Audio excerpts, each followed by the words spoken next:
Totally Spies, Totally Party, as you may have guessed by its name, is a party game featuring the Totally Spies franchise. The version we're looking at here today is the Wii version, but it's also on PS2 and PC. This is a Mario Party style board game that features a variety of minigames. Now I will say I've never watched the Totally Spies franchise, and being a licensed kid game, I definitely didn't expect that much out of it, but I came away somewhat surprised by some of the ideas that were here that I thought were pretty neat. So as I mentioned earlier, this is a Mario Party style board game, but instead of being a largely competitive thing like Mario Party, this game is actually all cooperative. So each player, up to 3, can basically pick a spy, and one nice thing about this game too is you can actually pick an outfit. You unlock the outfits as you play through the game, so you can have different outfits on different maps and things like that. But as a team, you basically fight against various villains, and I assume they're from the show. So in terms of the main game itself, this is pretty typical for your usual board game. You roll a dice, you go around the spaces on the map, and then each of those spaces have differing effects where you can get items or you'll get some like positive or negative effects. But the most important space to note here is the star spaces. Now these star spaces actually start a mini game when you land on them, and so you play that mini game and you get a different value based off how well your team does. So it's anywhere between like a 1 and a 3 star. And what that ranking does is it actually determines a damage value for a trap that you place on that space. And then as you and the boss kind of move around the map, if the boss lands on that space, they'll go ahead and take damage. There are also ways to kind of power up these spaces further by landing on them yourselves and upgrading them by 1 point, or you can also use a variety of items and gadgets to essentially buff them. Strangely enough, the bosses in the game actually don't operate on the same rules as you. Yes, they still do the dice rolls and everything, but most of the spaces on the board actually do nothing for them. If they land on a gadget space, they don't get any items. Even certain like effect space, when they land on them, they also don't get any effect from those as well. So what happens with the bosses is that when they land on a star space, they actually by default drop a 1 damage trap. They don't have to play a minigame or anything like that, and then they can buff that trap by essentially landing on them in the future. Now, most maps are largely the same in terms of their layout. They're all straight lines that everybody's just kind of rotating around on. But each boss has their own passive abilities, so each map does have a little bit of a different feel to it. These aren't usually typically big things. Usually it's just a way that the boss like kind of boosts their damage on the traps, or they have a way to like block damage done to them depending on like how damage is done to them. Or sometimes they'll even like avoid spaces completely. There's a unique gimmick to every boss in the game, basically. And this kind of adds some variety to the game. And ultimately what this creates is actually this like really neat kind of combat board game where each character has their health bar, they're going around the map, and you're setting these traps. And while, it's largely luck-based with how, basically what items you get and also what places you land on, I do think it's a fun concept overall, especially since it's a cooperative element against a single boss.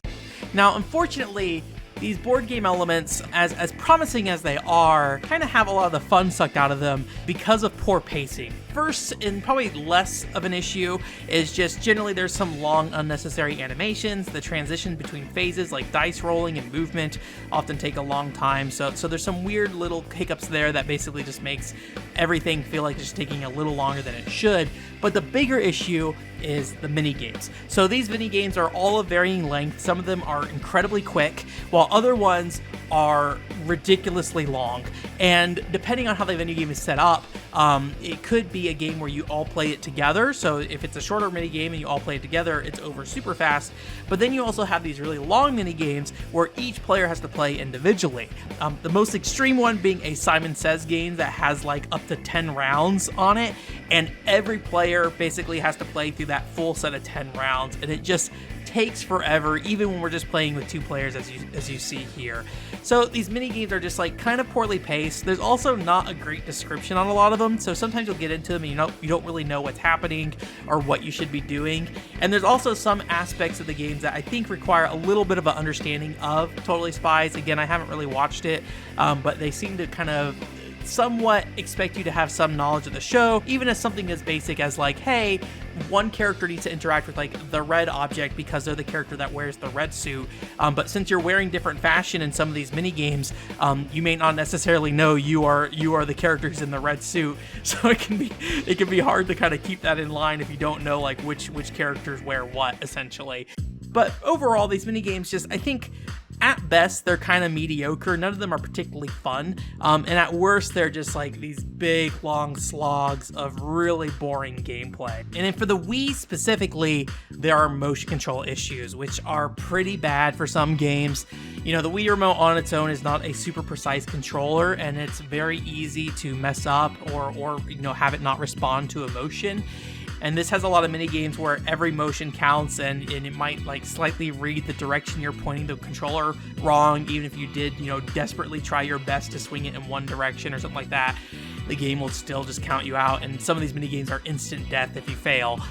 So it's just really frustrating when you're playing these mini games, especially the longer ones, and the motion controls is what causes you to fail rather than your own ability to react to a timer and things like that.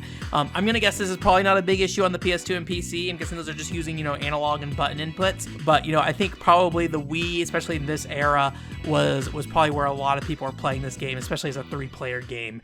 So both those motion control issues and just the minigame pacing overall, I think just really kills the fun of the board games. And, you know, because it is essential for you to lay traps to deal damage, it makes every kind of minigame you play that you feel like you have to. It's like, it feels like a chore rather than like, oh, I'm getting like some tactical advantage going here. Like, yes, I have to do this because this is the only way to progress, but also I don't want to play this mini game. and being on the Wii, you know, there's the chance that a motion control issue will basically, you know, completely thwart your ability to place a trap. I do really like the concept of this game, though. It's just the execution of the minigames really kills most of the fun. One thing I will say, you know, as not being a totally Spies fan, I can't say too much, but this game seems to have a pretty low budget. There are these like cutscenes you get between the boards that have, you know, the main, I guess, like butler dude talking, but all the spies themselves are completely mute. It's also rehashed a lot of the animations from the show, so a lot of the things that are happening on screen don't necessarily line up with what is being presented from a voiceover perspective. And overall, the game just feels a little empty. But like I said earlier, with the clothing aspect, I think that's a really nice part of it. I'm guessing the clothes are based off clothes from the show, but either way, there are a lot, like probably about like 20 to 30 per character that you can get and then wear on different boards. Kind of speaking of that fashion element, there is actually a like runway mini game that seems like it could be kind of fun. And if you know this channel, you know I have a soft spot for games that have like kind of style and performance rankings for rhythm games. So you basically put on an outfit and then you play a rhythm game to basically, you know, get a score. Somewhat similar to like an Aikatsu Pre-Para, or in the case of what we've talked about on this channel, Happy Dance Collection. But because with the Wii version, the motion control inputs are so inconsistent, it really kills any chance for this mini game to be any fun, in my opinion. Not that I think it's some amazing thing that like saves this game probably, but it would have been like a really nice bonus overall. But you know, as much as I complain about this, I really can't hate this game. I think overall, this is a really cool idea, a really cool concept that just A, didn't really get the budget it needed, and B, with this particular version, you know, requires a bit too much precision for either what the controller is asking for, or at least what they can detect from the controller with how they've made it, essentially. So if you are going to play this game, you know, I haven't played those other versions, but I'm going to guess the PS2 and PC version are kind of the way to go.